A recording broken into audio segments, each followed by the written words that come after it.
today, and everybody really liked our class last Saturday. And I will hand it over to you to take it forward. A few questions, students had questions as well. So, guys, this is an interactive session. So, if you all have questions on how the competition is going to be, what is are you expected to do, please feel free to ask. And Sumesh sir will tell all kinds of. He'll basically have queries for all kinds of your queries. Basically, he'll have answers for all of your queries. And I'll hand it over to you, Sumesh. Thank you, Minal. Hi, everyone. Good morning. So last time we went over the strategy of the game and game rules and a little bit about design as well. So if anyone has any questions from last session, please feel free to ask. We can begin with those questions. Once we're done, then we can continue today's session.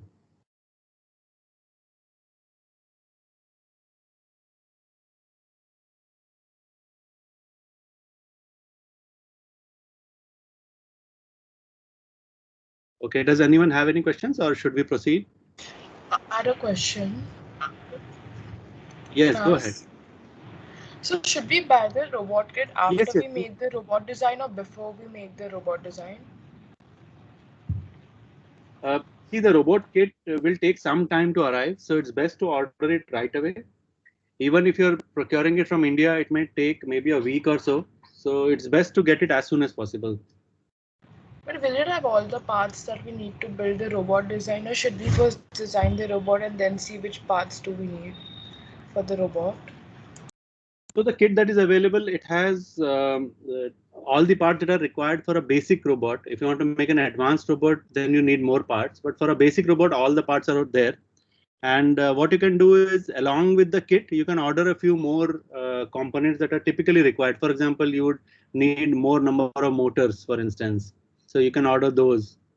Or there is something called an expansion hub that allows you to connect more motors and more sensors to your robot than that come with default with the kit. So you might want to order an expansion hub as well. So the kit will give you all the basic stuff. But if you want to make a good advanced robot, then you'll need some more things, and those also you can order while you're ordering the kit. Okay. Anyone else has a question?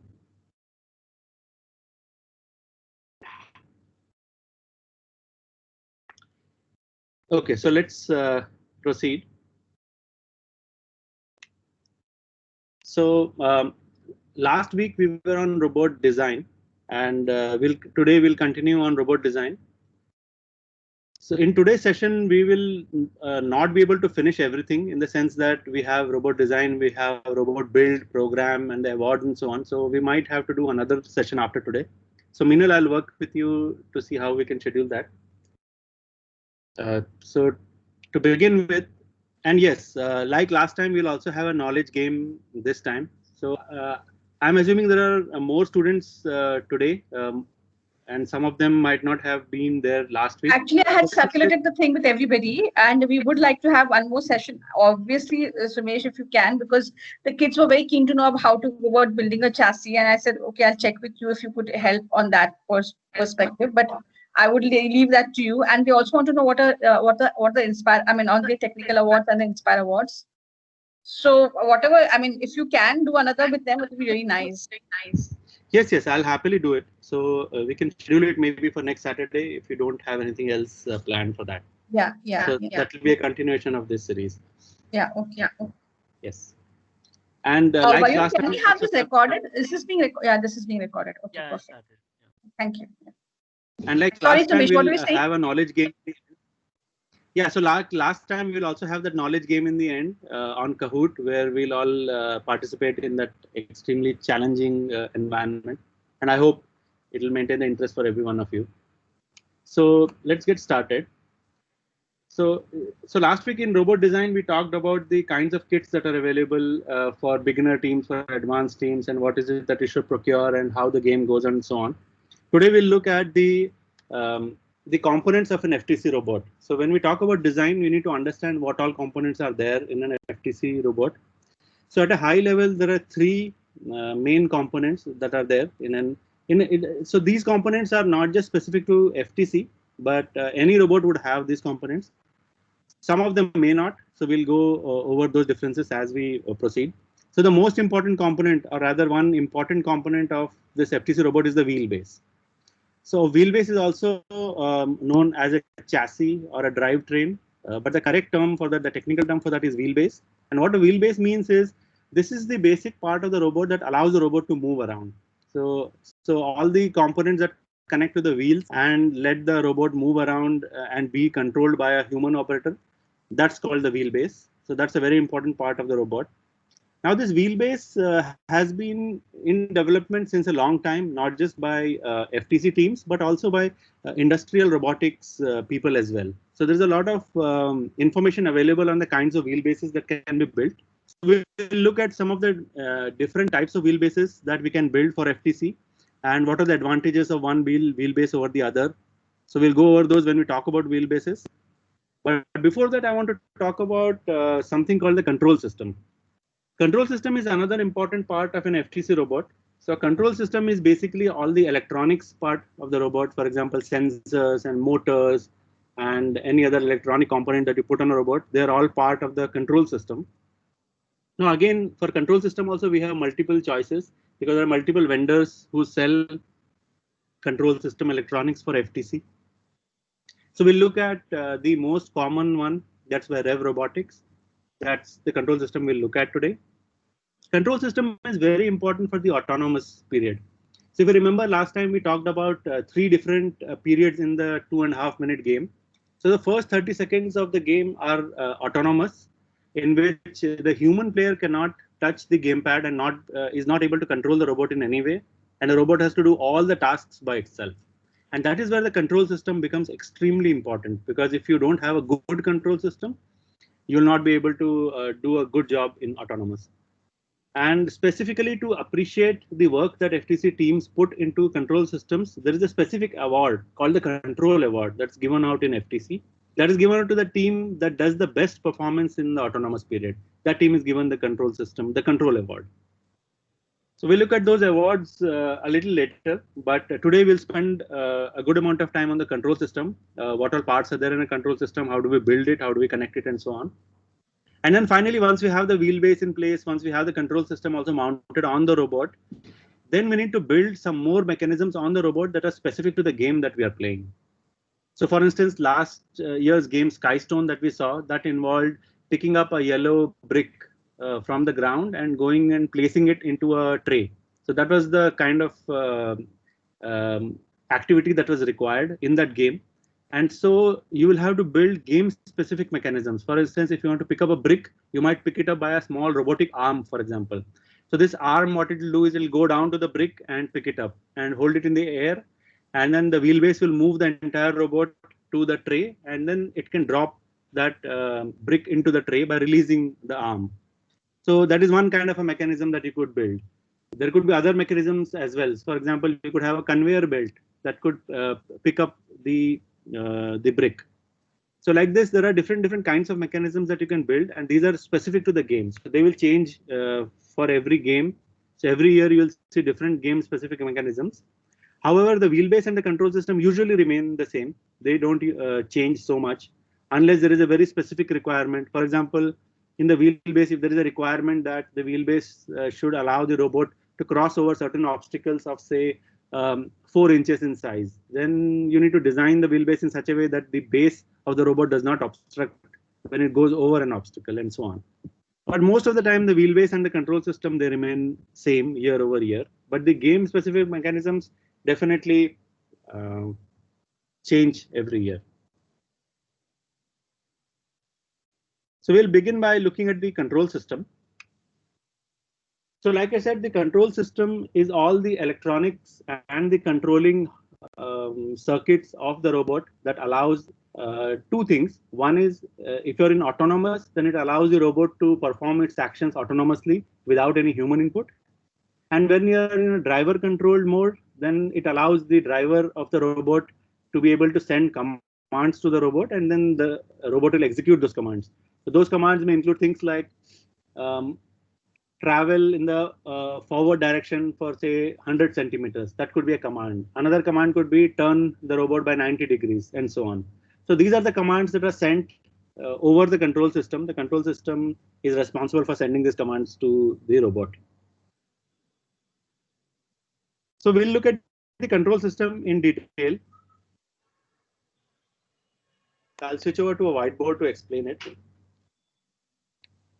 So in order to understand a control system, we need to first understand how a robot works. And in order to understand how a robot works, we need to first understand how a computer works.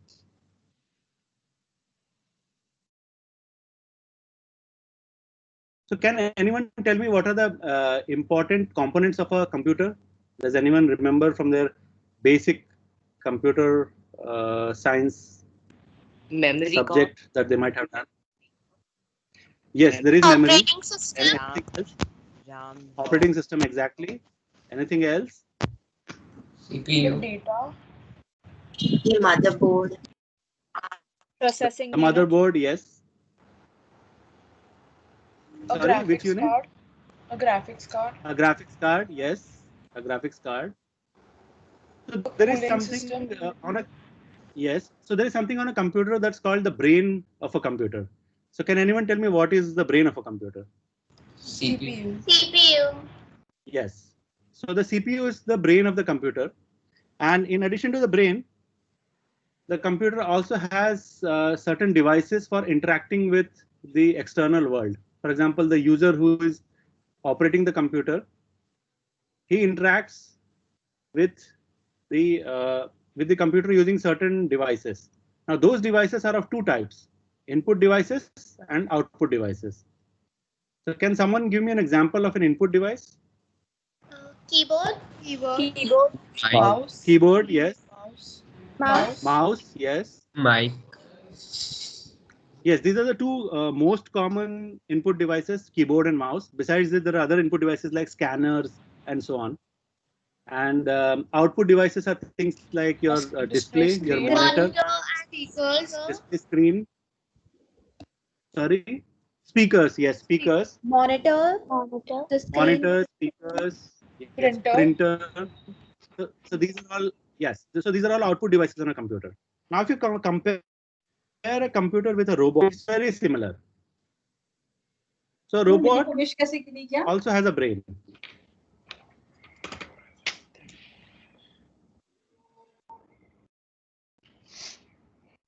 So this is the brain of the computer. And just like a computer, a robot also has output devices and input devices. So can anyone tell me what could be an input device for a robot? Any idea? A remote control. Yes, take a guess. Controller. The game controller, exactly. So that's The an eyes input of the robot. device. That's the eyes of the robot. The sensors. The sensors, yes. So these are the input devices. There are a variety of sensors. We'll get into the details about sensors very soon.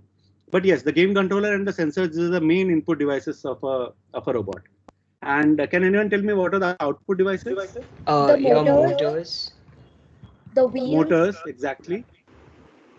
The wheels, yes. Anything else? You can even have sound output from a robot by putting some speakers, and you can even have light. You can put some LED strips on a robot, and it can light up those LED strips. So like that, you can have all these output devices. And the robot also has a brain. So the design of a robot, or rather the control system of a robot, is very similar to that of a computer. Now what you're seeing here is the control system of a robot. This is not the entire robot. And in terms of output devices, the wheels, even though they are part of the output, they do not form a part of the control system. So control system is everything that contains electronics in it. Wheels don't contain electronics in it. It's the motors that contain the electronics. So motors are the right part of a robot, of an output device of a robot. Now let's move on to an FTC control system. So what you saw in the previous slide was a general purpose robot. Now we'll look at what FTC allows us to use as a control system. Because FTC has a very strict set of rules that only certain things are allowed in an FTC control system. So the FTC control system is broken down into two parts. The first is called the driver station.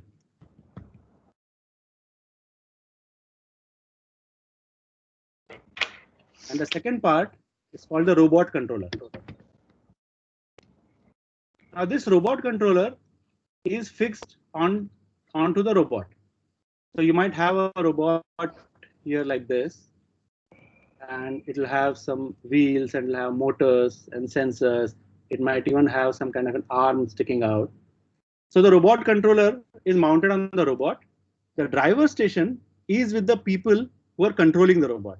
So typically the game controllers that are there. So they're also called game pads. So pardon me for my poor drawing, but I hope you can recognize this as game pads.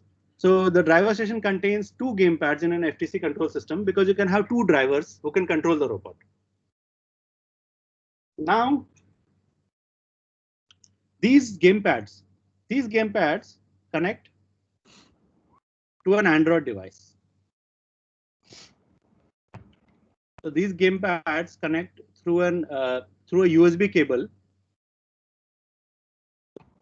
to an Android device. Now, if you look at the game manual of FTC, you will see that they have listed down a list of all the Android devices that are allowed. So you cannot simply pick up any Android phone or any Android tablet and start using it if you want to play an FTC match. So there is a specific list of devices that are available. So the Moto G series of phones is the one that's most commonly available in India. So most teams go for the Moto G series of phones. So you'll have to check which model in that series they're talking about. But that is what you will need to use. So you'll need one Android device which will act as the driver station. And these two game pads connect to that Android device using a USB cable. Now, similarly, on the robot controller side, mounted on the robot is something called a hub. This is mounted on the robot. This is an electronic component. And this hub is what powers all the motors and the sensors. So this hub would be connected to your motors. And if there is a sensor, it will be connected to the sensor as well. And this hub is also connected to another Android device. This Android device is called robot controller device, RC. And the hub is connected to this Android device again using a USB cable. So you see there are two Android devices in the picture here in case of an FTC control system. One is called the driver station and then one is called the robot controller. And these two Android devices, they communicate with each other using Wi-Fi.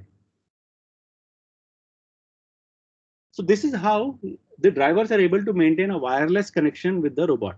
Otherwise, what you would need is you would need to have a wire running from your gamepad all the way to the robot. And when there are 4 robots playing on the game field, those wires will start getting entangled. You don't want that to happen. So it has to be a wireless system. And this is how the wireless system is built using 2 Android devices. Now, both these devices, they run very specific FTC apps that you can download from the Play Store. So there is a driver station app and then there is a robot controller app. So DS and RC, both these apps are there. You need to install these apps on those Android devices. You need to turn your device into airplane mode and only enable Wi-Fi so that it's not able to make any phone calls or receive any phone calls. And it's only communication that is open with the other external world is Wi-Fi. And over Wi-Fi, the DS and the RC, they communicate with each other.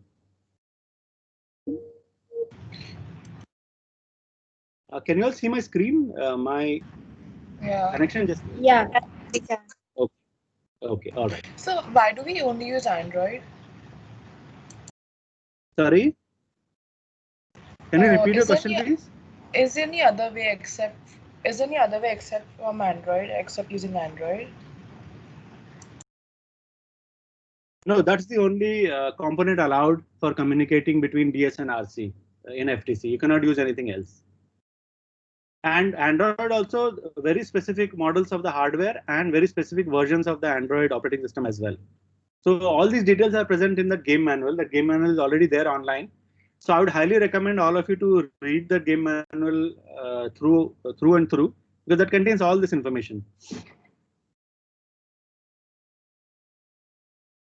The good thing is these Android phones, if you buy them once, you can keep using them year after year, at least for a few years, until they get dropped off from the list and new models get added. But at least for a few years, you can definitely use them.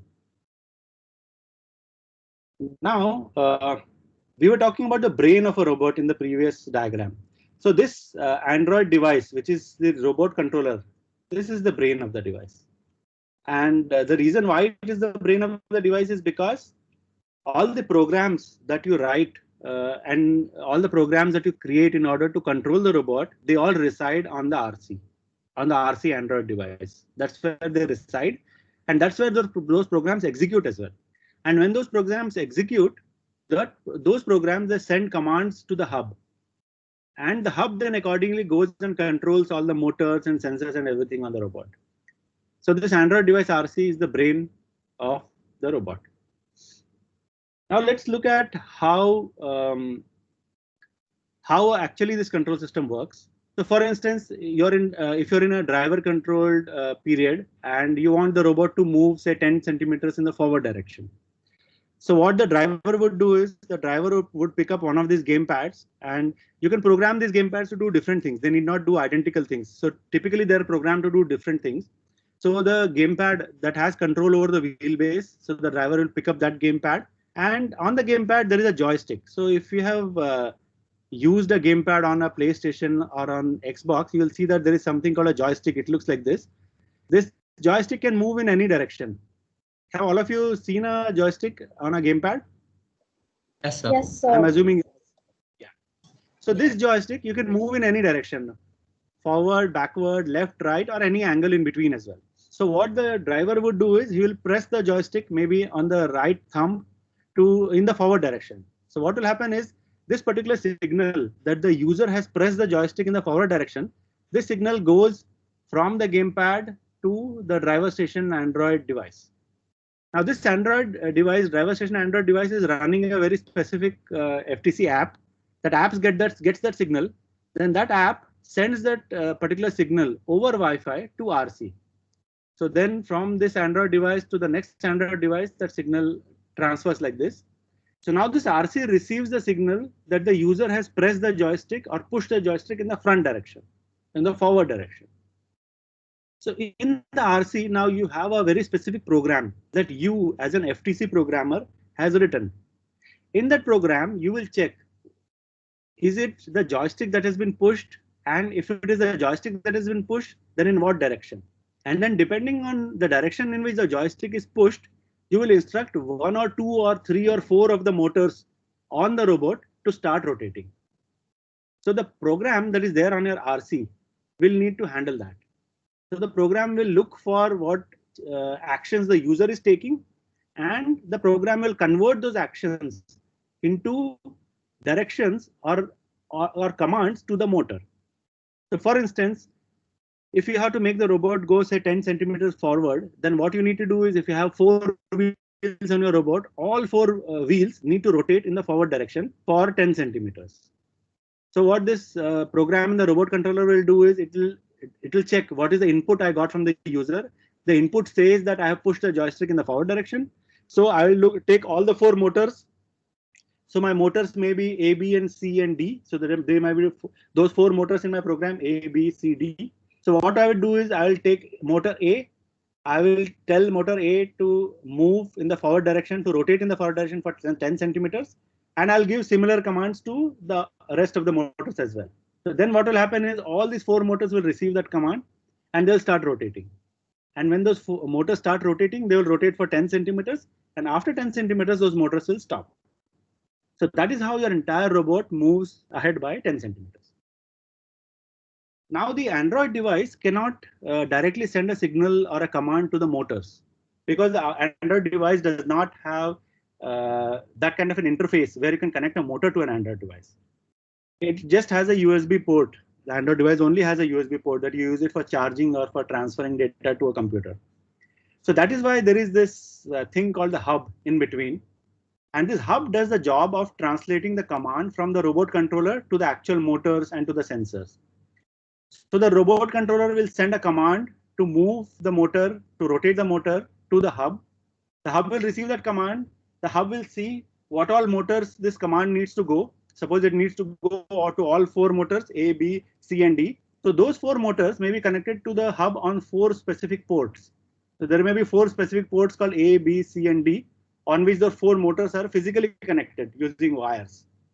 So the hub will then give that command to, say, the port A, to the port B, to the port C, and so on. So all those commands will go to the relevant motors. So this is how a signal is transferred from a human who is operating the driver station all the way down to the motor that needs to rotate.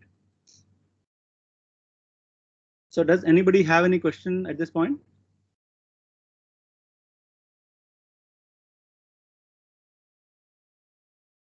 Okay. Now we saw how a command goes from the driver station to the robot. Now the robot, so these are output devices on the robot. So basically things like motors and lights and sound that you can control from the driver station. Now the robot also has input devices. For example, the robot may have a sensor. It may have an obstacle sensor that detects obstacles that are there in front of the robot.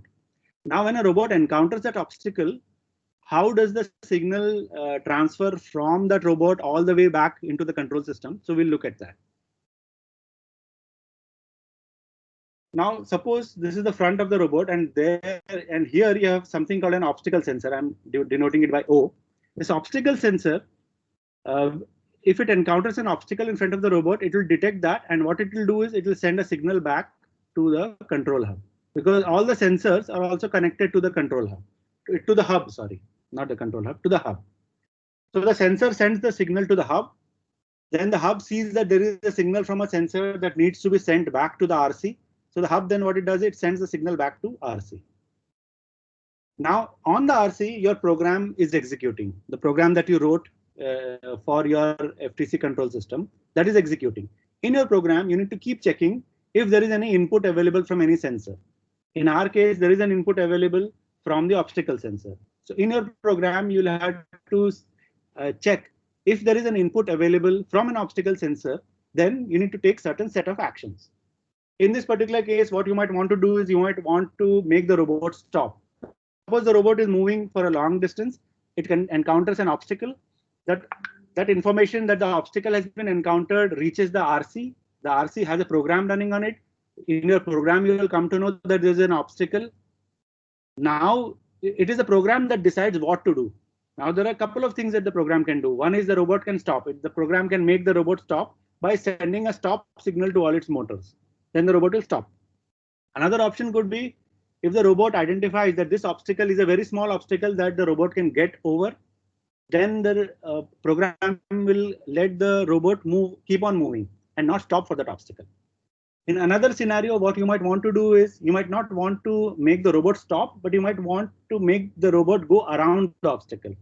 So what you would typically do in such a case is you would want the robot to turn maybe by 90 degrees, move a little ahead, and then correct your direction and go back to minus 90 degrees. That is another type of action that you might want to take. So all these behaviors of the robot, they are all programmed on the RC and they're all part of the robot's brain. So this is where you program the robot. This is where all your programs reside. This is where all your programs execute.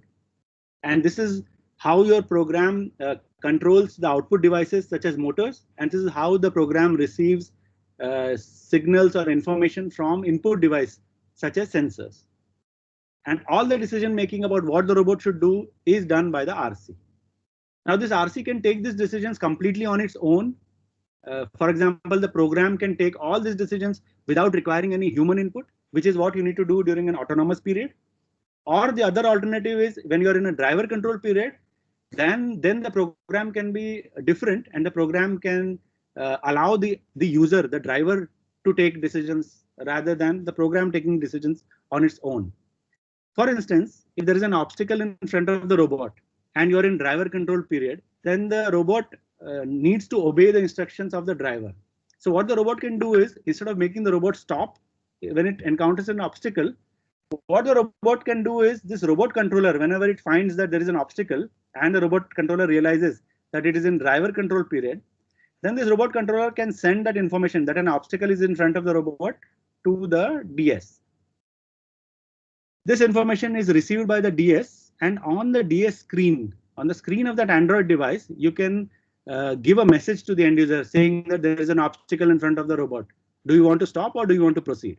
And the end user can then take appropriate action. Then the driver can take appropriate action as to what the driver wants to do with it. So for example, there might be a button here that gets displayed saying that there is an obstacle. Or it might just be a message, or it might be a beep on the driver station that says there is an obstacle. And when the driver realizes there is an obstacle, then the driver would automatically change the direction of the robot. So this is how things work in autonomous period, and this is how things work in driver control period. So there are two separate programs that you need to play, you need to have during the match. So for the first 36, for the first 30 seconds, you need to have your autonomous program. And then once 30 seconds are over, then the match is paused for 5 seconds. And these 5 seconds are given for the drivers to change the program from autonomous to driver control. So you need to have two programs stored on your Android device. And the driver can choose which of the programs they want to run. In the beginning of the match, they will choose autonomous. And after 30 seconds are over, during the 5-second pause, they're given an option to pick up the driver, the gamepads, and change the program on the Android device to the driver control period program. And then once those 5 seconds are over, there's a big siren that sounds, and then you can actually start playing the rest of the game, in which the gamepads are controlled by the drivers. So this is how the FTC control system works. Any questions until now?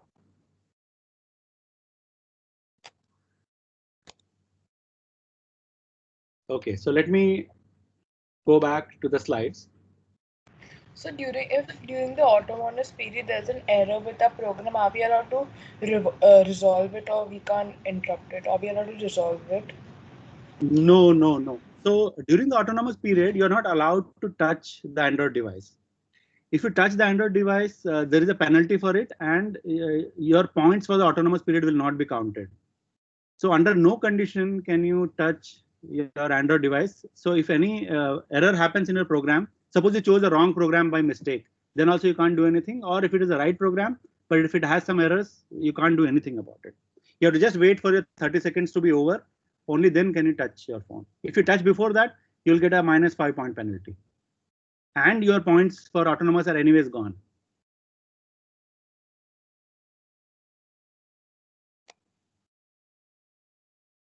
Okay, let's now look at this control system in detail and see what all parts are there in the control system. So we talked about DS, we talked about RC. Let's look at the RC in detail. So this RC is mounted on the robot. And the two key components of an RC that we saw, they are the Android device, and they are the expansion hub. So this Android device and this hub are the two main devices, two main components of an RC. This Android device, we already talked about it. It has to be a certain Android device model running a certain version of that FTC RC app. And when it comes to the hub, there are two options that are available for FTC teams. They're both made by Rev Robotics. So Rev Robotics is the company that makes it. It's called the Control Hub and the Expansion Hub. Now, until last year, only expansion hubs were allowed. This year, FTC is allowing control hubs as well. So what you see here in the diagram is the Rev Expansion Hub. The Control Hub is exactly like an expansion hub, except for the fact that this Android device is integrated into the Control Hub itself. So you don't need a separate Android device on the RC. That's the only difference between an expansion hub and a control hub. So if you don't want to have a separate Android phone on the robot, you can go for a control hub that will have that Android device built into it. Now this expansion hub or the control hub, if you look at this diagram, you will see that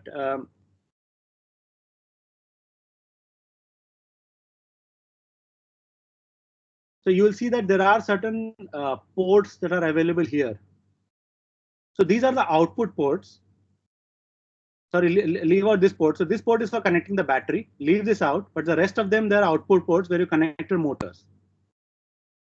And if you look at the bottom are also output ports where you connect a different kind of motor. So there is something called a servo motor that you connect on this bottom port. You can also connect LED strips or speakers here on the bottom port. So these two, the left side and the bottom side, are for connecting output devices. And what you see on the right, this is where you connect your input devices. So your sensors, they go here. For example, there is a sensor shown here called an I2C sensor that connects here. You can also have analog sensors that connect here. So the sensors, they all go on the right side. The heavy motors, they go on the left side. The battery goes on the left side.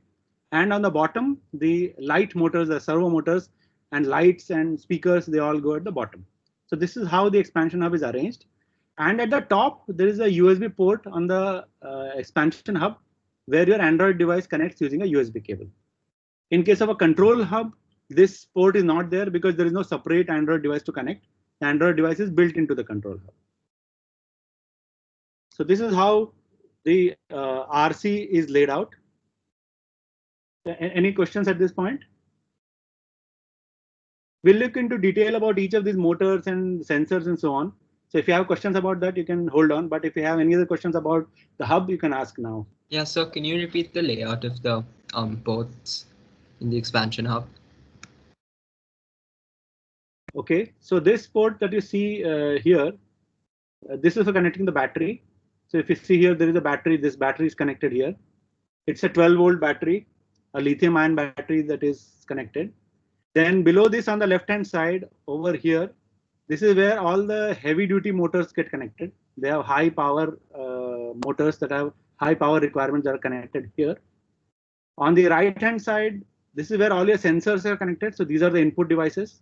So left is meant for output devices, right is meant for input devices. And on the bottom also you have where you can connect output devices, but those output devices are of a different kind. They are either servo motors, or there will be things like LED strips that you can use for lighting your robot, or they can be speakers that you can use to put sound on your robot. So this is how the ports are laid out. Okay, thank you, sir. Thank you, sir. So So do we need so on the- additional Sorry, go ahead. So do we need additional CPU other than the robot controller? No, there is only one CPU that controls everything. That is the robot controller, the Android device. There is no other CPU in the system. That's why that's the brain. So, would you recommend the expansion hub or the control hub to use Yes, with the robot? we will come to that. So before I answer that question, now each expansion hub can connect to 4 heavy-duty motors. For example, these ports that you see on the left, on this you can connect 4 heavy-duty motors. Now, if you want to make an advanced robot, 4 more heavy-duty motors will not be enough. You'll need more than 4. So in that case, what you will need to do is you will need to connect 2 hubs together. So this could be one hub, this could be another hub, both on the robot, and they would be connected through a USB cable. So this is hub 1, and then this is hub 2, and this Android device then connects to hub 1. So you can have a layout like this, and you can. So this is the reason why it's called an expansion hub, because you can expand the capabilities of your hub. In FTC, a maximum of 2 expansion hubs are allowed, or 2 hubs are allowed. You cannot have more than 2. Although this expansion hub, you can keep connecting as many as you want. So the expansion hub has that capability, but FTC allows only 2. Now, coming to the question about control hub or the expansion hub, if you look at hub 1, here you have 2 choices. Either you can have a control hub here, or you can have an expansion hub here. But any subsequent hub that you put, it always has to be an expansion hub. You cannot have 2 control hubs connected to each other, or you cannot have an expansion hub connected to a control hub. If it is a control hub, then there cannot be any Android devices connected to it because control hub doesn't require an Android device. So we have 2 options. Either you can go with 1 control hub plus 1 expansion hub, or you can go with 2 expansion hubs plus an Android device. So there are these two options available for you to use. If you're asking me for a recommendation, I would recommend option number 1, control hub and expansion hub. And the reason is because you should have as few components in your design as few as possible, as few cables as possible. So if you can eliminate this particular USB cable that is there, that connects the Android device to your hub, it's a big help, because many times what happens is during the match, the robot can get banged by another robot, and this cable can get either damaged or even disturbed, in which case the connection between the Android device and the hub can break. And if that happens, then your robot will simply stop there. And if a robot stops, you're not allowed to go and do anything to the robot. It will just remain there for the remainder of the match, and your robot will not do anything. The same thing goes for this cable. This cable also should not break, or should not get damaged, or should not get disturbed. So this is also extremely important. The good thing is with control hub, we can eliminate this particular cable and we can eliminate the Android device altogether. So it's recommended that you use a control hub plus an expansion hub combination. So if you look at the FTC kit, I have not seen the kit for this year, but last year the kit had only one expansion hub in it, because last year control hub was not allowed in FTC. This year they allowed a control hub. So I need to look into the kit and see whether it ships with a control hub or with an expansion hub. In either case, you will have to order an extra hub. If the kit has an expansion hub, you'll order a control hub. If it has a control hub, then you'll have to order an expansion hub. So make sure you look at the kit and place your order accordingly.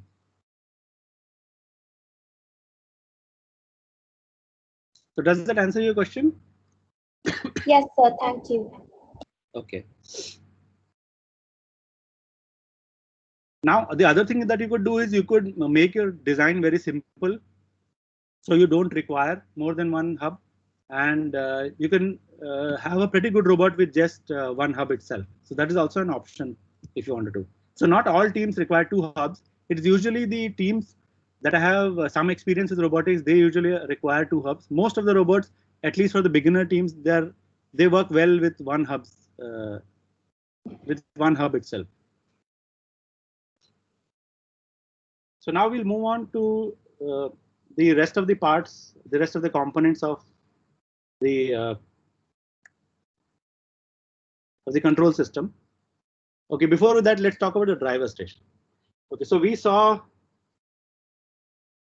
the robot controller, we saw RC. Now it's time to see DS. So DS has a phone, an Android device. So this is the DS Android device. And it has 2 gamepads that we saw, this gamepad and this gamepad. They're both with one driver. And when they connect to the Android device, they connect through a specific device called a USB hub. Because what happens is the Android device has only one USB port here. That USB port cannot accommodate both the driver gamepads. So what you do is you connect the gamepads to a USB hub, and then that USB hub in turn connects to your driver station. So these two of them can connect to this USB hub. Actually, the USB hub can connect up to 4 or 5 depending on the design of your hub. But for FTC, only 2 gamepads are allowed, so only 2 are allowed.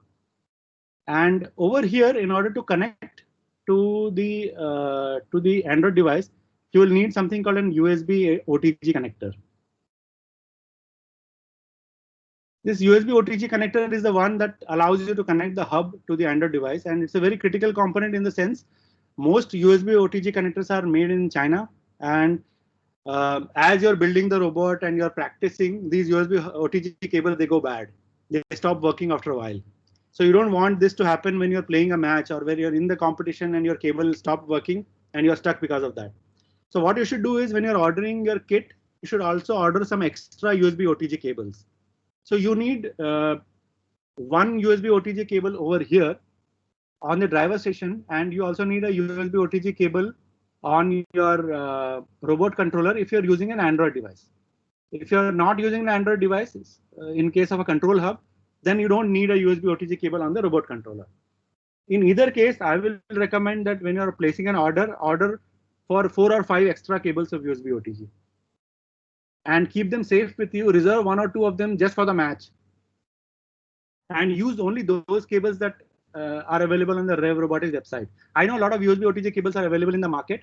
They are all Chinese stuff, even if you go for the branded ones, and most of the time they work only for a couple of hours and they stop working. So I would recommend that you order a few extra USB OTG cables. So that's the specific reason why I'm talking about this, because we have faced serious problems with OTG cables. So moving on. Can I ask? Yeah, go ahead. So do the game controllers come ready-made, or do you have to build one? No, they come ready-made.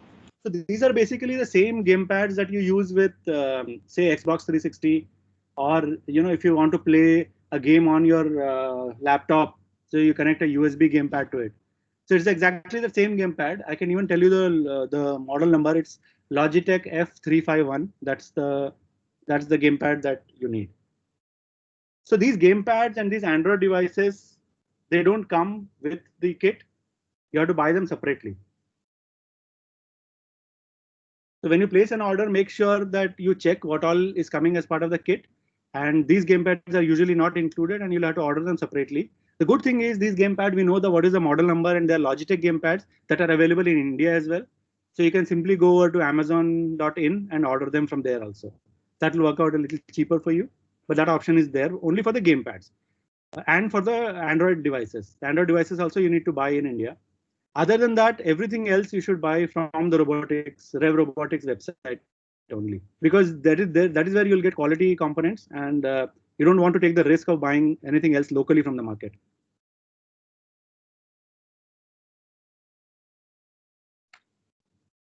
Okay, moving on to motors. So we saw that the control system has motors as one of the important output devices. So there are primarily three types of motors. So there are DC motors, there are servo motors, and there are stepper motors.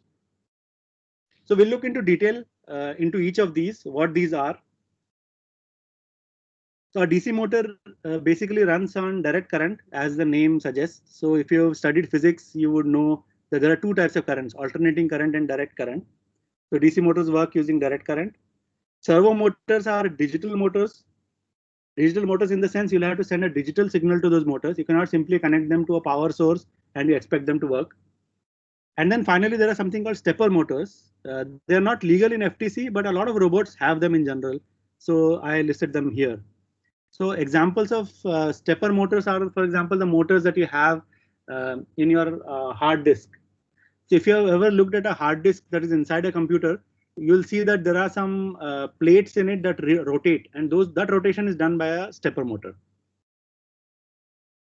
So we'll now look at DC motors and servo motors in detail to understand what these are and why do we use them, where do we use them, when do we use them, and so on. So you should not be using stepper motors. You should be using only DC motors and servo motors. And you cannot use any DC motor or any servo motor. So along with the FTC game manual, there is also a document called a list of legal and illegal parts. So it's very important for you to go over the document so that you understand what parts are allowed, what parts are not allowed. So for example, if you go on the Rev Robotics website, there are many kinds of motors available over there. Not all of them are legal for FTC. Only a few of them are. So if you're ordering any extra parts, make sure that you check for the legality of FTC as well before you order any extra parts. The parts that you'll get with the kit, they are for sure for FTC because that kit is meant for FTC. But any other additional part that you order, you need to first look at that list of legal and illegal parts and make sure that it's actually a legal part before you order it. So let's begin with DC motors. So the control system that we have in FTC, that is a 12-volt control system. So what that means is all the components that connect to that control system operate at 12 volts. Now, a common source of 12 volts is a car battery, for instance. A car battery is 12 volts. So you could theoretically connect a car battery to an expansion hub and connect motors to it, and it will work perfectly. Obviously, you cannot have a car battery on the robot. It's too heavy. So on the robot, what we do is we use lithium-ion batteries. And again, there are 12-volt batteries, usually 3000 mAh batteries that are there. So you use them to power the robot. And these motors are all rated at 12 volts. So they operate at their efficient best at 12 volts. So these are a few kinds of DC motors that are available in the market if you look at it. Not all of these are legal for FTC. I'm just giving an idea of the variety of DC motors that are available. In order to make a DC motor run, all you need to do is you connect a power source, a 12-volt power source to the 12-volt DC motor. So DC motor has two terminals, positive terminal and a negative terminal. If you connect those to the appropriate terminals of your battery, your motor will start rotating. There is nothing else required in order to rotate a DC motor. Now, what is so special about DC motors? So DC motors, especially in the FTC scenario compared to the other kind of motors, the servo motors, they have high power and they have high torque. So does anyone know what torque means? The force. Moment of force. Yeah, moment of force. So torque is essentially the force in the rotational direction. So you can have force in two ways. One is a linear force where you apply a force along a straight line. The other is a rotational force where you apply a force in a circular direction. So torque is essentially force in the rotational direction. So the higher the torque of your motor, the heavier loads that the motor will be able to bear. And the higher the power of the motor, the higher it will be able to bear loads. It will be able to have that kind of a high torque. So DC motors typically have higher power and higher torque compared to the other category of motors, the servo motors that are allowed. So only these two types of motors are allowed on the FTC robot. Now there is also something called an RPM of a motor. Does anyone know what is the full form of RPM? Rotations per minute. Exactly. So it's called revolutions per minute. So what it means is when your motor is rotating, how many revolutions does the motor do in 1 minute? That is what this means. And essentially it's a measure of the speed of the motor. For example, you might have a 2000 RPM motor that would be very fast. It will be rotating very fast. Or you could have a 25 RPM motor that would be rotating very slow. So that's what RPM means. It's just a measure of the speed of the motor. Now RPM is very important because when you place an order for a motor or when you have to choose which motor to use for a specific purpose, you need to know what is the RPM of the motor, because you don't want to connect a high RPM motor to an application or to a place where very low RPM is required. If you do that, then your entire robot will go for a toss. So that's why it's very important to know what is the RPM of a motor, and it is important to know what kind of an RPM you need for a particular task on your robot. Now these DC motors allow you to control their speed as well. For example, if a motor is rated at say 2000 RPM, it doesn't mean that it will always run at 2000 RPM and you cannot change the speed. You can actually reduce that. 2000 is what is the maximum RPM of the motor. You can actually reduce the RPM of the motor and you can control it to whatever RPM you want. And this controlling is done by using the control hub or the expansion hub. So when your motor is connected directly to say a battery, suppose you have a situation where you have a battery here and you have a motor here, and this motor has an output shaft, and you connect the battery directly to your motor, and the motor starts rotating at the highest speed. In this case, it will start rotating at 2000 RPM. But if you want to have control over the RPM of the motor, then you should not be connecting it directly to the battery. Then what you should do is, this is your battery. You should connect the battery to a hub, an expansion hub or a control hub, and this will then connect to a motor. So even though the battery will always give you 12 volts, the voltage of the battery will not reduce, but this hub, depending on what instruction it got from your robot controller, it can decide what RPM the motor needs to rotate. So it might rotate at say 1000 RPM, or it might even go lower than that. It can go to say even 100 RPM or 50 RPM, whatever RPM you want, you can control. And all this controlling is done through your program. So in your program, whenever you send a command to the hub to make a particular motor rotate, you also have to specify the RPM at which you want to rotate it. Now there are multiple things that you can specify. One is you can specify what is the RPM of a motor to rotate in your program. The other thing that you can specify is what power you want to rotate your motor at. So the hub can control the motor using these two parameters, RPM as well as power. So it depends on in your program how you want to do it. So this RPM will depend on what is the RPM of the motor, and this power will be a value between 0.0 to 1.0. If you give a power of 0.0, the motor will not rotate at all. It'll make the motor stop. If you give a power of 1.0, it will make the motor rotate at the maximum RPM. In our case, it will be 2000 RPM. If you suppose give something in the middle, say 0.4, then we'll rotate that motor at an appropriate RPM corresponding to 0.4, which will be close to 800 RPM in our example. So that is how you control the speed or the power of a motor, and that is how you control the speed of the robot. So any questions at this point?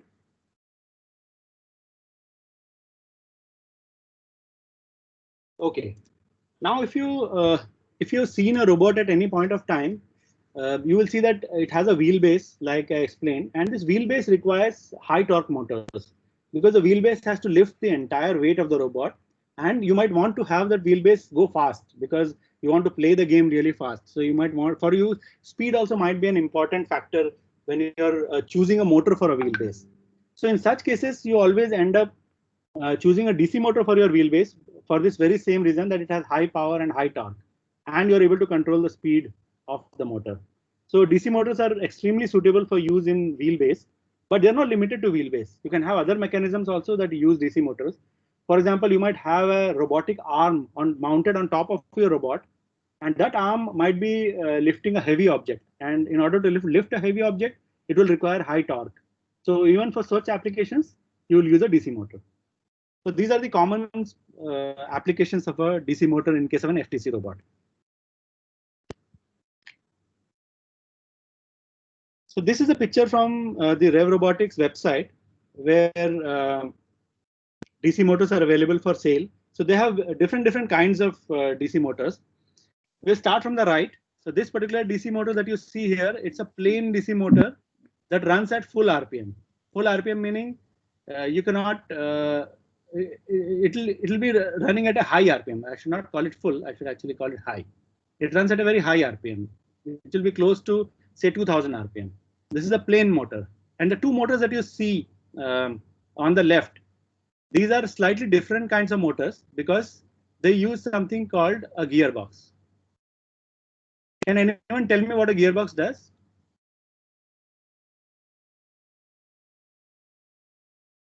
So a gearbox is used to reduce the speed of a motor.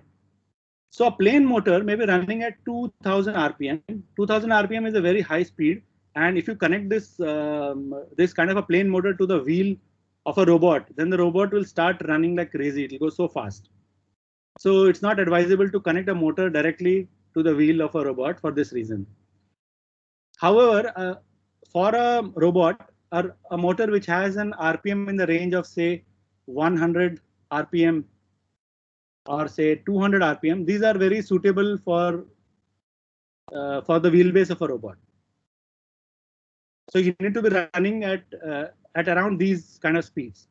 Now your motor that is available from Rev Robotics, the plain motor cannot do that. So what you'll have to do is you'll have to go for these gearbox motors. So these gearbox motors have gears inside them that reduce the speed of the motor. So I'll quickly, yeah.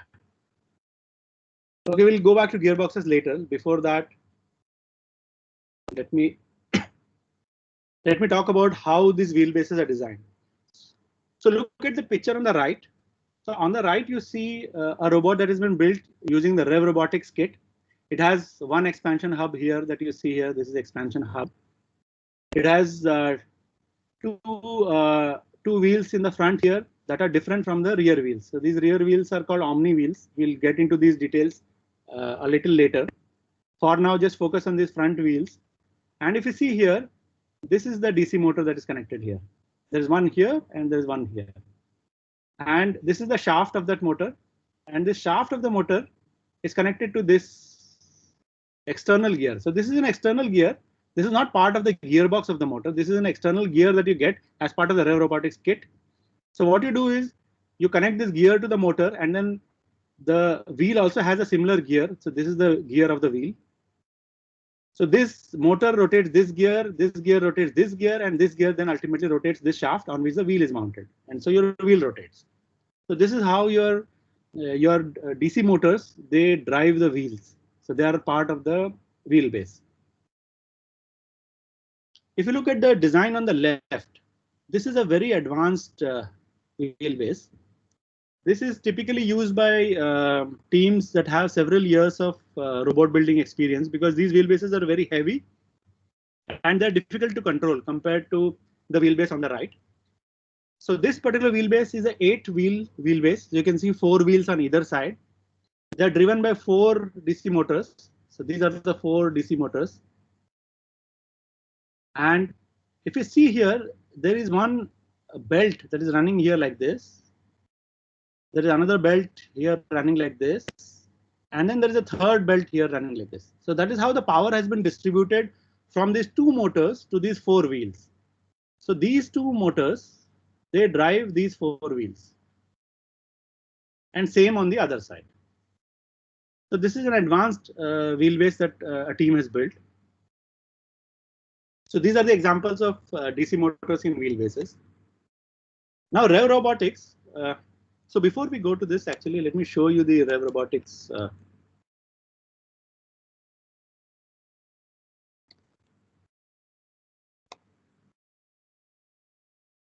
So this is the page on the Rev Robotics website where the motors are listed here.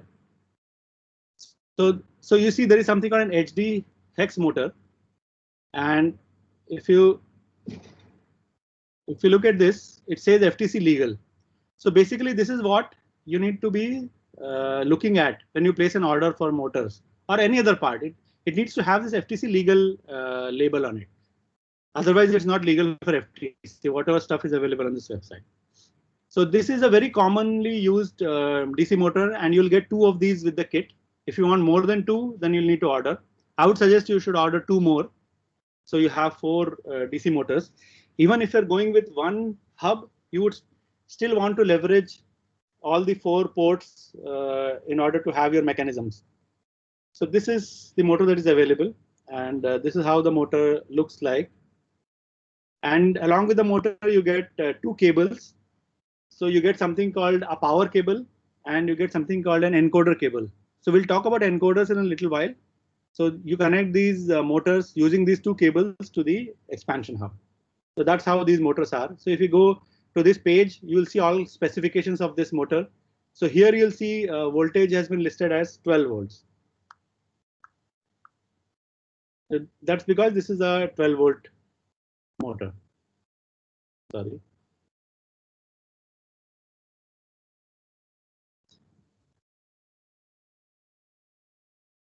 This is a 12 volt motor, and the free speed of the motor has been listed as 6000 RPM. That's what this means is, if you don't have a gearbox on the motor, it will run at 6000 RPM. And they have multiple gearbox options that they've given along with this motor. For example, there is something called a 40:1 spur gearbox. There is a 20:1 planetary gearbox. So this is a different kind of gearbox. So if you see the picture on the left, this black motor has a different gearbox. It's called a planetary gearbox. And this 40:1 is a different gearbox. It's called a spur gearbox. This is the difference between these 2 gearboxes are the designs of the gears that are there inside the gearbox. Now, from outside, there is one difference between these 2 gearboxes. Can anyone point that out to me? What are those? So these are the 2 motors that we just saw. This is the planetary gearbox motor, and this is the spur gearbox motor. So other than the fact that this has a black ring on it, can you note can you identify any other difference between these 2 motors? So one of them is longer and one of them is shorter. So there are more gears in one of them and less gears in the other. Correct. So the planetary gearbox motor has more gears in it. That is correct. But there is one more important difference that you can see immediately here visually. Any other difference can anyone see? The shaft is placed in the center in the planetary one. Exactly. So that's a very good observation. So a planetary gearbox allows you to have a center shaft, but a spur gearbox, due to the design of those gears, it's not possible to have a center shaft. So that is the difference between the 2. In some applications, you would prefer a planetary gearbox. In some applications, you would prefer a spur gearbox, depending on how your applications are. Both these options are available for you to use. Okay. Now this Rev Robotics kit also comes with 2 of these motors. So these are called the core hex motors. These motors are quite different, at least in how they look from the DC motors that we have seen so far. So can someone tell me what difference it is? Focus on the picture on the left, not the picture on the right. Or picture on the left. Can someone tell me what is the big difference between this and the other motor? So it has no shaft. Exactly. So this has no shaft, and in place of a shaft, there is a hole here. And in the hole, you can put whatever shaft you want to put. So for example, on the picture on the right, you will see that the person has put an external shaft right into the hole of the motor. So that's the main difference between this. The advantage of this motor is the direction of rotation of the motor is perpendicular to the length of the motor. To explain what I mean, till now what we have seen is we have seen DC motors that look like this. They look like a cylinder like this, and they have a shaft here. That is the kind of motors we have seen. They look like this. So this direction, so this is the length, this direction is the length of the motor, and this is the direction of the shaft, and they are parallel to each other. But if you look at the core hex motor, the direction of the shaft is this, but the length of the motor is this. So the direction of the shaft is perpendicular to the length of the motor. Now this has a big advantage when you are running short of space. For instance, if you look at this particular design over here, in this design, you'll see that they've used two DC motors, the long ones over here. And so there is not much space available here to put anything else. So this space is completely occupied by the motors. Instead of this, if you use the core hex motors, the core hex motors will come something like this. There would be one will be mounted here, the other would be mounted here, and they will take very little space that will leave this entire space in between empty and available for putting some other mechanism if you want. So that's the advantage of a core hex motor. This core hex motor. It's a big advantage depending on how your design is. The other advantage of this is it's a very lightweight motor compared to your the previous DC motor that we saw. That's called a core HD motor. This is called a core hex motor. So the advantage of this lightweight is that you might have a robotic arm, and you can fix this motor on top of the robotic arm. And in order to reduce weight, this would be preferable compared to a HD hex motor, because it's very light in weight. Now, since it is light in weight, that means it also has low power, doesn't have a lot of power in it. So it's suitable for those applications where weight of the motor, direction of rotation, and flexibility in mounting the motor is more important than the absolute power that it is giving. So this is used in those applications. So your kit will come with 2 of these motors as well. So the kit comes with 4 DC motors, 2 HD motors, and 2 core hex motors. So in all 4 motors, and all these 4 motors will occupy all the 4 ports of your expansion hub. So if you plan to use more motors besides these 4, then you will need another hub.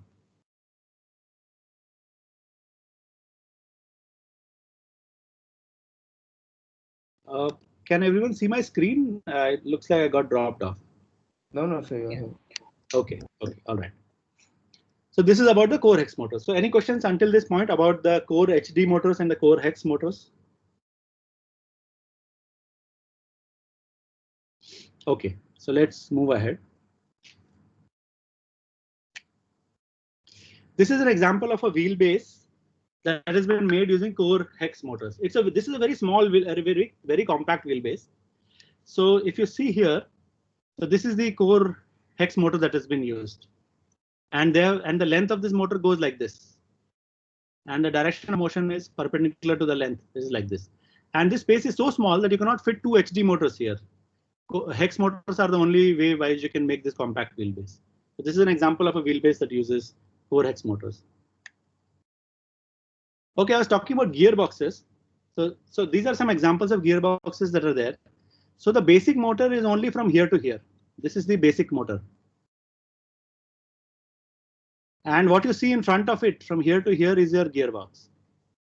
And this obviously is the output shaft. This is where the output comes out.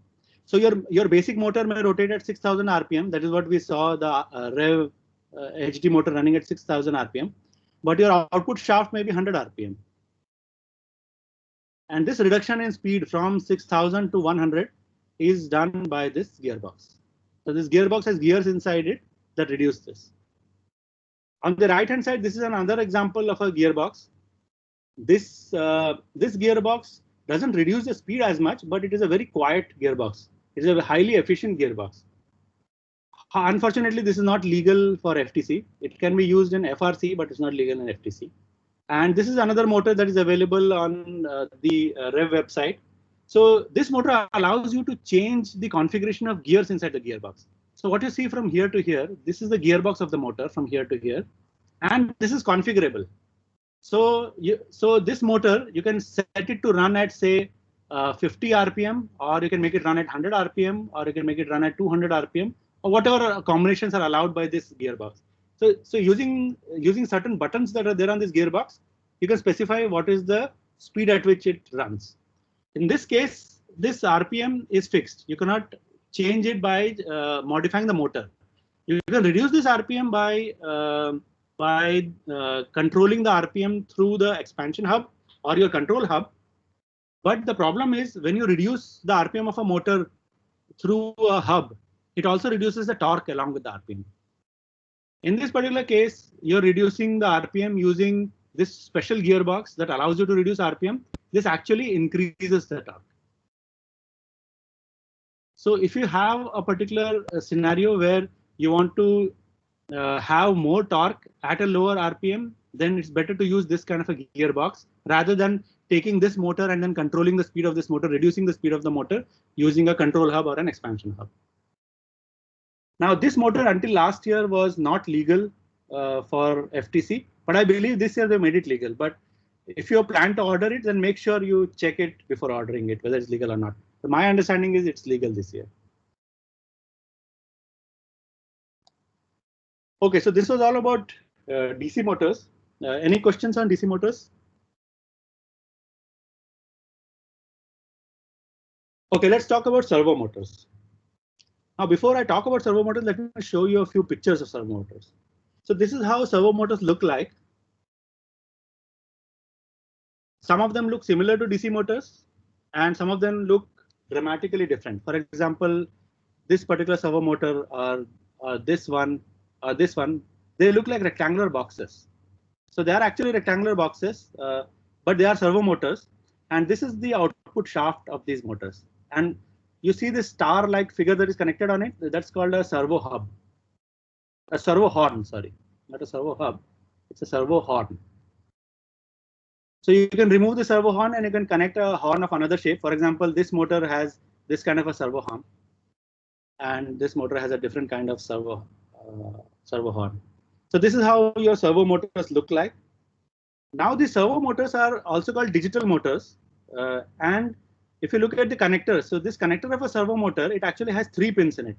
A normal DC motor has only 2 pins. It has only positive and negative. But if you look at a servo motor connector, you'll see that it has 3 pins.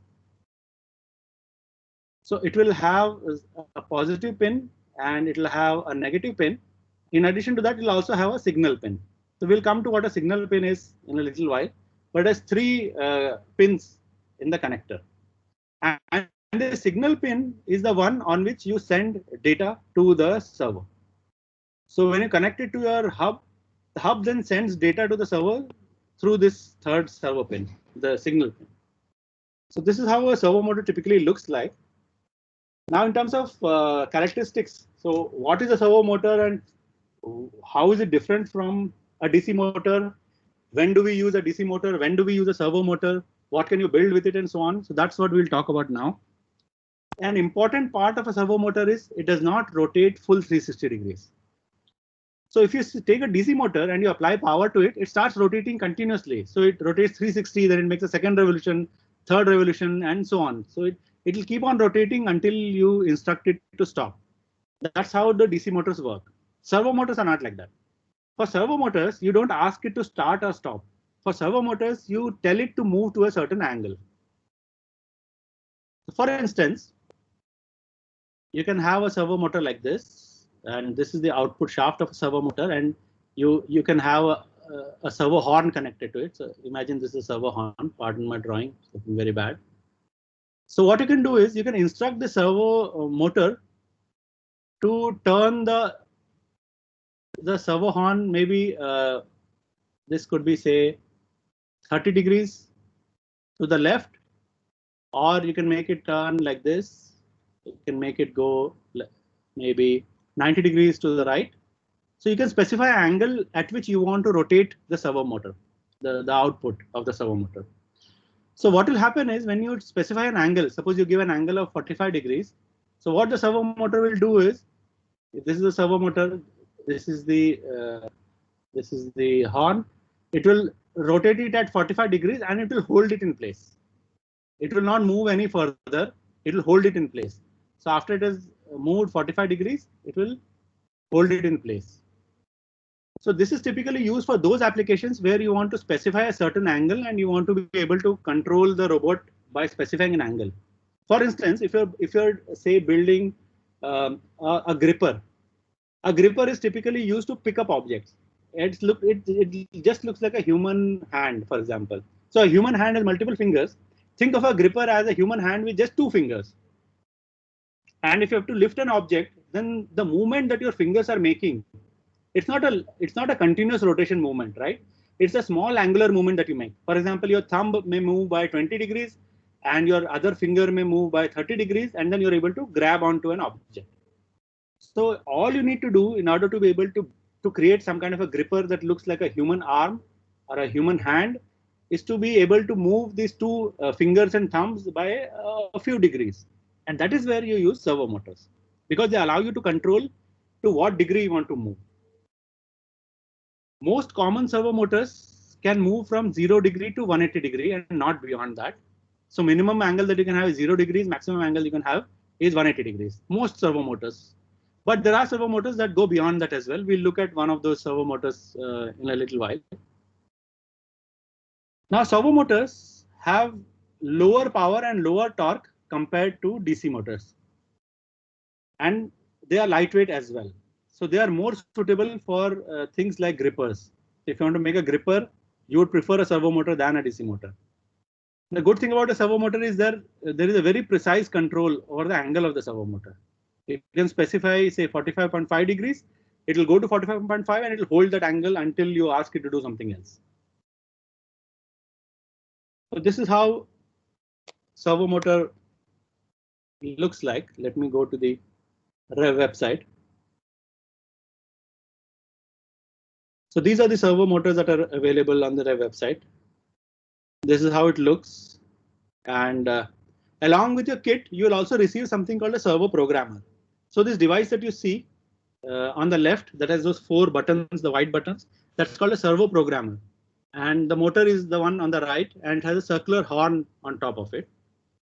And if you look at this diagram tells you the movement of this particular motor.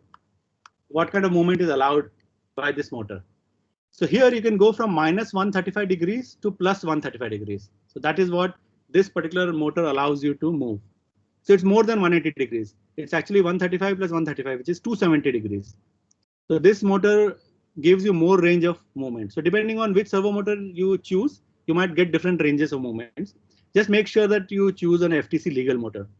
So for example, if you look at this, it has this FTC legal tag. You should look for that.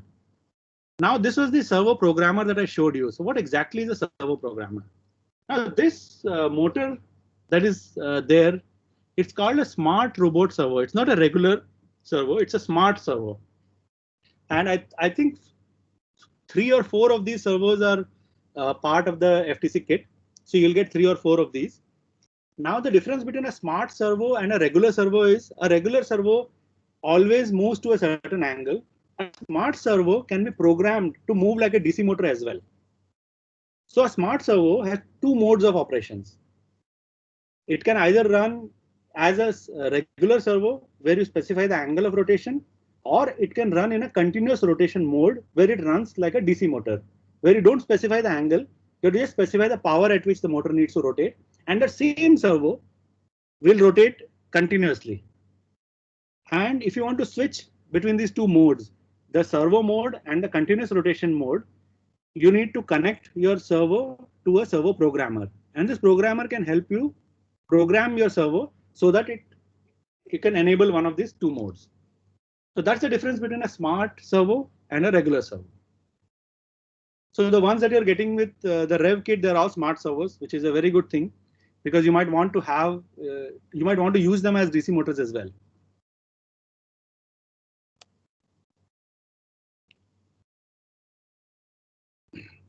So coming back, so we saw this. So this is how the most common servos look like. We've already seen pictures of this. Now this is an application of servo motors. So this is where a large number of servo motors have been used. So this is a robotic arm that has been made completely using just servo motors. There are no other kind of motors here. So to begin with, there is one motor here that controls the base of the robot. So if you compare it with a human being, this is like your waist. So on the body, in the middle of your body, you have something called a waist, right? That waist can rotate. So this base motor is like a waist of the robot. And it allows your robot to move in a direction which is like this, with an axis which is vertically upwards. Then this is the second motor. This is the second motor, and the axis of this motor is like this, and this acts like like a shoulder. So just like you have a shoulder on a human being, and the shoulder can do limited movements. So for example, a human shoulder can move typically 0 degrees to 180 degrees. That's the range of a motion of a human shoulder. So this motor gives that kind of a motion. This motor that you see, this acts like an elbow of a human arm. This one acts like a wrist of the human arm. And finally, this is the gripper, which are basically the fingers and the thumb. So you can call this as maybe the finger, and this could be the thumb. And this is the gripper motor that you see, this black one, the gripper motor here. So using one motor, both the finger and the thumb are controlled here using a set of gears. So you see these gears here? Using these gears, one motor can move both of these together. So this is a very common application of servo motors, and very likely, depending on the game, you'll have to build something like this or maybe a part of this and mount it on top of your robot. Here's another example of a robot which uses servo motors. So this is a hexapod. This is similar to a spider, or maybe a crab. So if you remember how a crab moves or how a spider moves, this one has 6 legs, 3 on the left, 3 on the right. Each leg has 3 servo motors. So this is the first one. This is the second one. And this is the third one of this particular. This is the front leg. So front leg is from here to here. This is the front leg. The middle leg goes like this. This is the middle leg. This also has 3 motors, and this is the rear leg. This also has 3 motors. So like this, for the 6 legs, there are 18 servo motors. So this kind of a robot is called a hexapod, and it moves just like a spider moves or like a crab moves. Now this kind of a design is not efficient for FTC. I'm just showing this as an example, because in FTC you typically have to move fast from one place to another, and these hexapods are very slow in moving. But the advantage of an hexapod is it can move over uneven terrain. So if you have a terrain which has, say, a lot of stones on it, then your wheels will not be able to move on that kind of a terrain. And hexapods are better for those kind of robots. For FTC, you will not be building a hexapod. And these are the internals of a servo motor. So this is the servo horn that you saw, the output of the servo motor. This is the axis on which the output shaft rotates. And inside the servo motor, there is a control circuit. And this control circuit is the one that connects to your hub. So the hub, when it connects to the servo motor, it connects to the control circuit inside the servo motor. And inside this, there is also a small DC motor. So if you look at a servo motor, it actually has a small DC motor inside it, along with a bunch of other electronics in order to control the angle of the motor. So a servo motor is actually a DC motor plus a few extra things. But this is usually a very small DC motor because this is typically used for low torque applications. Now this particular DC motor that is used here, this is high speed DC motor, but then you see this bunch of gears. This bunch of gears are responsible for reducing the speed of the motor to 60 RPM, which is a much lower RPM. And when you reduce your RPM, you actually get an increase in torque. So remember this, whenever you use gears, And when you're using gears, if you increase your RPM, your torque reduces. Remember this, and vice versa. If you reduce your RPM using gears, your torque increases. This is very important to note, especially when you're building your wheelbase or when you're building mechanisms on top of your robot. This is not specific to servo motors, it is specific to all motors and motion in general. Whenever you have a gear-based system, if you make it run at a higher RPM, you'll get lower torque. If you make it run at a lower RPM, you'll get a higher torque. And an important item here in the servo motor is this potentiometer. So this potentiometer actually is a sensor inside the servo motor that actually measures the angle of this output shaft. So this output shaft runs all the way from here to here. This is the output shaft. So this potentiometer, it measures the angle of that output shaft, and that angle is given to this circuit board. This control circuit keeps on monitoring that angle.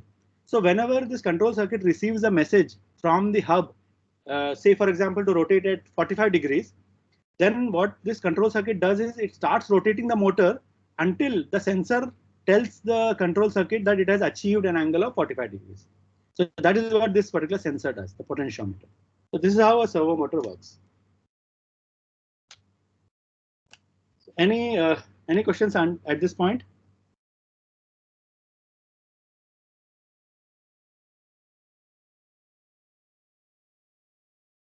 Can everyone hear me? I'm not sure. I've not heard anything since a long time. Yes, so we can hear you. Okay, okay.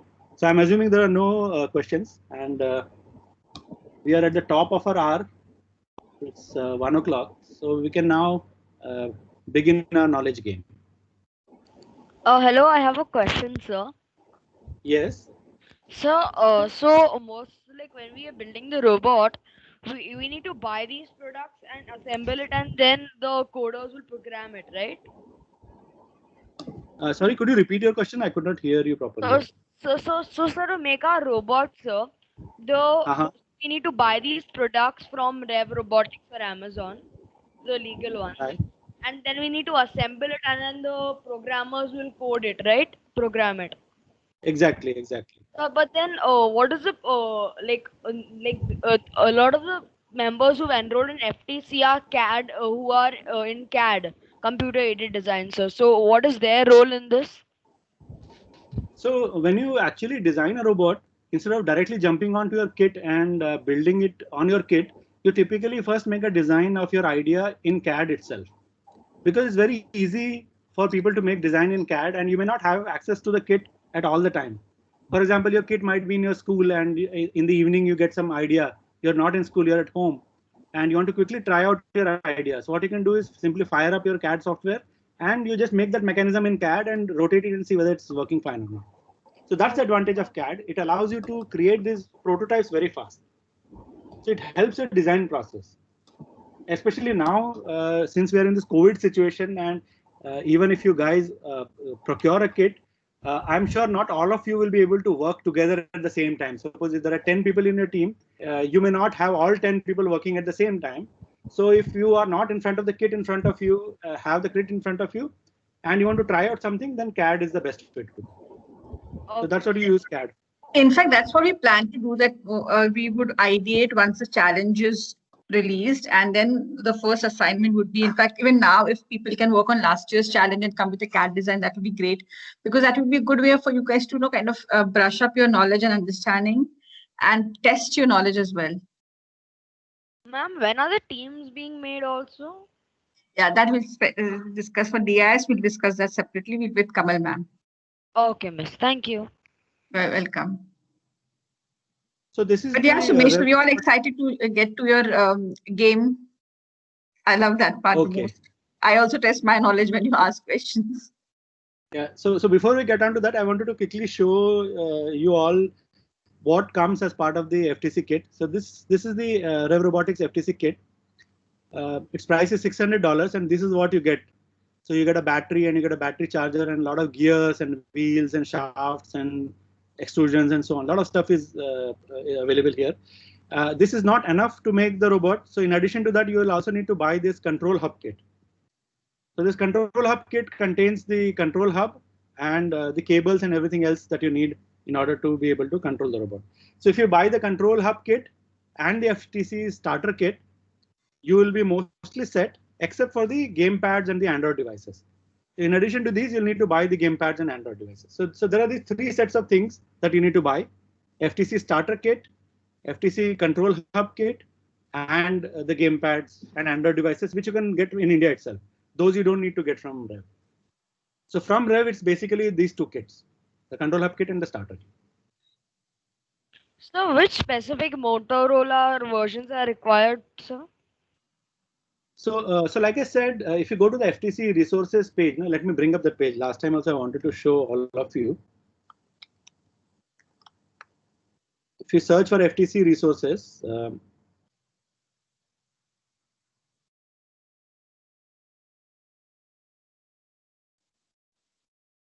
so here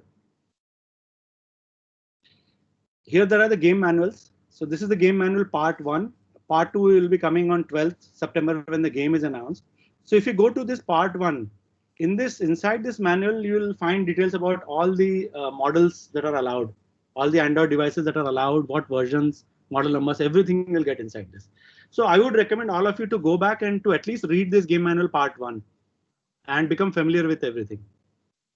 Later on, when the game is announced, you can go to game manual part 2. And if you remember, in last session, we talked about assembling the play field. So all that information is over here. And then similarly, there are resources for programming as well. So I'll send those links over when we do the programming session. So moving on to the knowledge game. So everybody, please move on to kahoot.it. I'll just show the URL at the screen. This is the URL. So on your devices, so those of you who were here last week, you know what to do. But those of you who are not here, what you need to do is get a device that has internet connectivity and go to this website and wait for me to give you a pin. You have to enter that pin and you have to enter your name, and then the game will start from there. Now, I would recommend you use a separate device for doing this rather than the one on which you're viewing this presentation, because the questions will come on this screen, on my screen, and the answers you have to give on the device on which you open this particular website. So it will be preferable if you have 2 different devices. But if you just have one device, you can use one device also and keep switching between the 2. That's also okay. So let me go to Kahoot and let me start.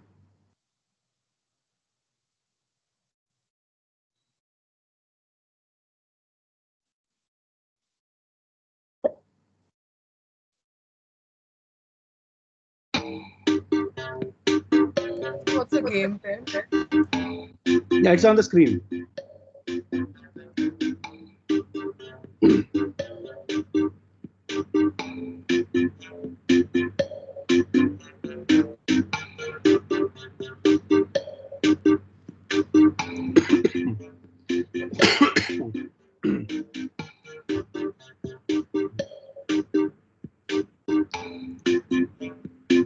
So I see lots of familiar names from last time. I think Yash, Rishi, you guys were at the top.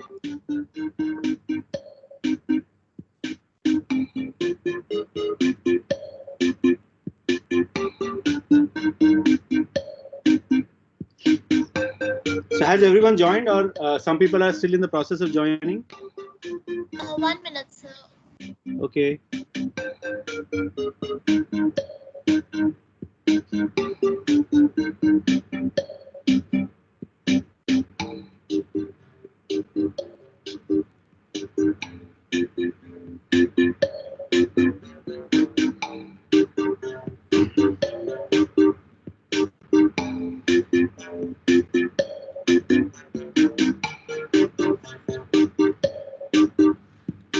So has everyone joined? Is anyone stuck somewhere? Can we start?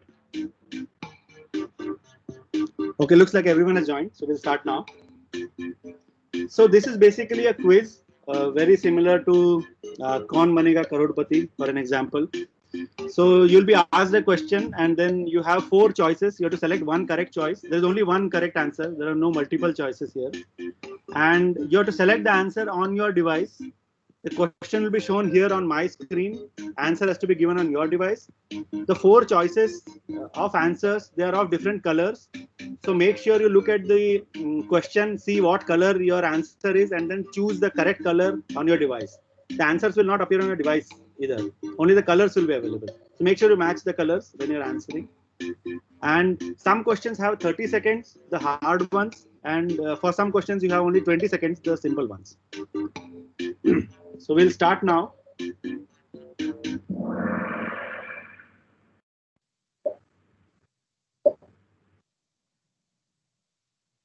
What does RC stand for?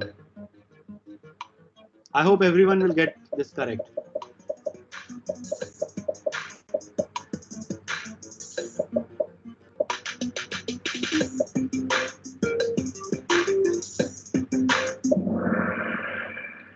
So that's good. Most of you got it right. So 20 people have got the correct answer. It's robot controller. It's not robot challenge. RC is a robot controller. So moving on. Yeah, but before we move on to the next question, let's look at the leaderboard and see who is at the top. Okay, so we have Rishi Modi at the top, followed by Vivek, Shiv, Ninad, and Viraj.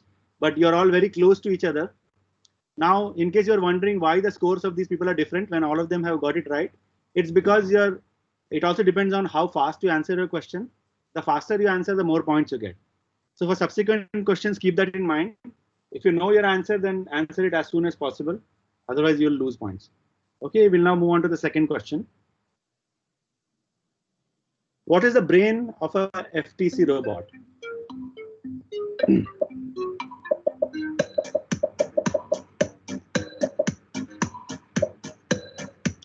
I hope everyone gets this right, because I mentioned this at least 20 times. So it's the Android phone that is the brain of the robot, and the Android phone contains all the programs that you create, and the programs also execute on the Android phone. So that is the brain of the computer. It's not the rev control hub or the expansion hub or even the servo motor. So the rev control hub is only for communicating the commands from the brain to the motors. Same with the expansion hub, and a servo motor is a motor. It's not a brain. Okay, so let's look at the scores now. So Ninad has moved to the top with 1863 points. Moving on to the next question. Which of the following is not a part of FTC Robot's control system? Read very carefully. Which of the following is not a part of FTC Robot's control system?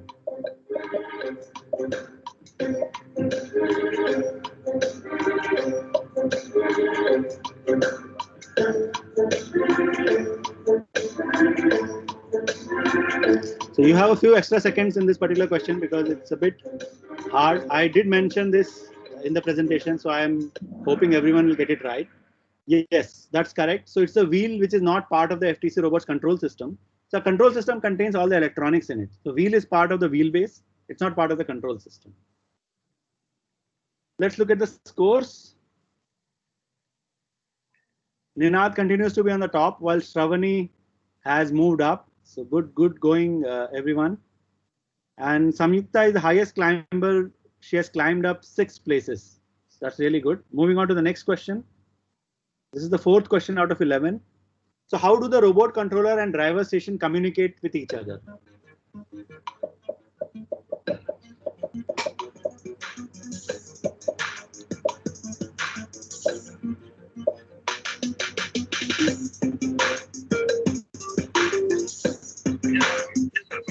morning, everybody. We are live now, and a warm welcome to. Okay, so it's the Wi-Fi that connects the RC and the DS to each other. Most of you got it right. That's really good. So it's not Bluetooth, which some of you thought. So the 2 Android phones, they are the ones that connect the RC and the DS to each other, and they communicate using Wi-Fi. It's not Bluetooth. It's not infrared. It's not ultrasonic.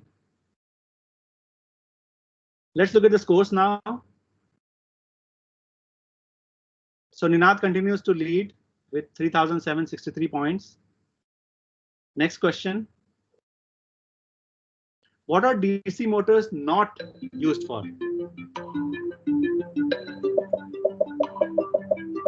So take your time. You have 30 seconds here, but get the right answer.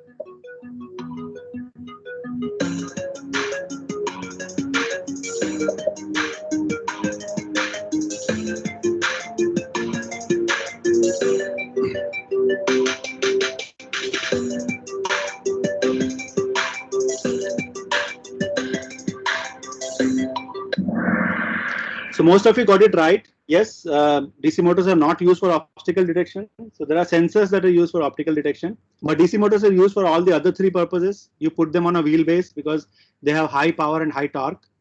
You use them to power robot wheels. If there are any other robot wheels, you power them using DC motors. And if you have a heavy arm to rotate, you again use DC motors. And all these are because DC motors have higher power and higher torque. Let's look at the scores now. So the leaderboard remains the same. Rishi and Shravani, I think, have just changed places. The rest of you are still there.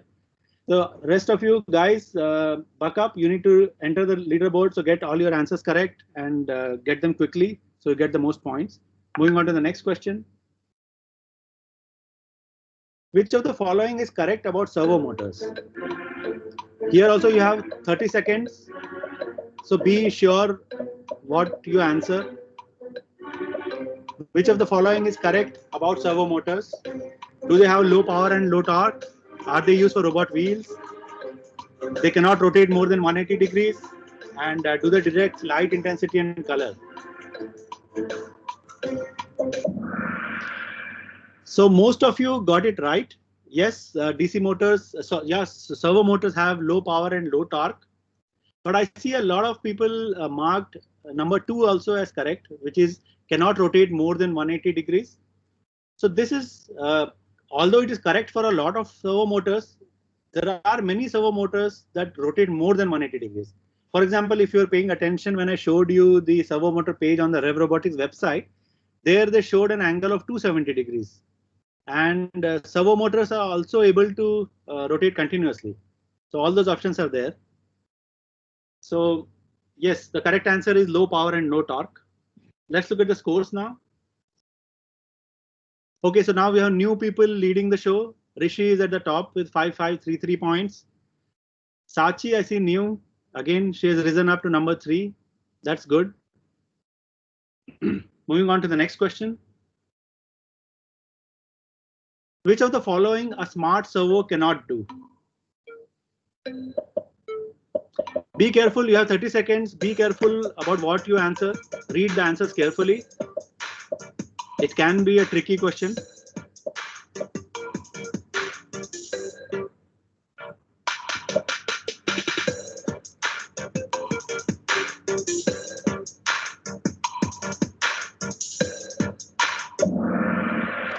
So the correct answer is yes, it cannot find distance to an obstacle because a smart servo is not a sensor. Sensors do that.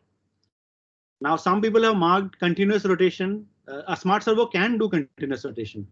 Like we saw on the Rev Robotics website, there is a servo programmer over there using which you can program a smart servo to do continuous rotation. So that's not correct.